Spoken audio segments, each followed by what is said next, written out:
26,000 চাকৰি যিসকলে নাপায় তেওঁলোকক আবেদন মাচুলটো উভতাই দিব লাগিব কেতিয়ালৈ যেতিয়া ৰিজাল্টে ওলোৱা নাই বাচ্চা জন্ম হ'লেহে নাম হ'ব আগতে ৰিজাল্টটো হওক ৰিজাল্টটো যেই মুহূৰ্ততে হৈ যাব যিসকল নাপালে তেওঁলোকক কৈ দিম যে আপোনালোকে পইচাটো লৈ লওক আৰু যিসকলে পালে তেওঁলোকক কম যে দেউতাক মাকক গৈ পেলাই ভাল কৰি সেৱা কৰক নিযুক্তি প্ৰক্ৰিয়া কেতিয়ালৈ হোৱাৰ সম্ভাৱনা আছে এইখিনি ৰেডি হৈ আছে এইখিনি অৰেলটো চলি আছে তাৰমানে কিছুমান কি হয় যেতিয়া জবৰদস্তি কৰিম মানুহে যেতিয়া ইণ্টাৰভিউ বৰ্ডত যাব সোমাব ওলাব ল'ৰাজনৰ মনত বহুত প্ৰশ্ন থাকি যায় সেইকাৰণে আমাৰ ভেটেনাৰী ডিপাৰ্টমেণ্টৰ কেম্পাছত হৈ আছে আপোনালোকেও চাব ডেইলি আমি এটা বৰ্ডত 50 জন 70 জন 100 জন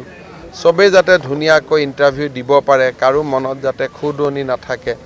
সেইকাৰণে সুন্দৰ কৰি ব্যৱস্থা কৰিছে আৰু হ'ব যেতিয়া মোৰ কাৰণে জানুৱাৰী ফেব্ৰুৱাৰী ডেডলাইনটো নাই মোৰ ডেডলাইন হ'ল 26 চনৰ এপ্ৰিল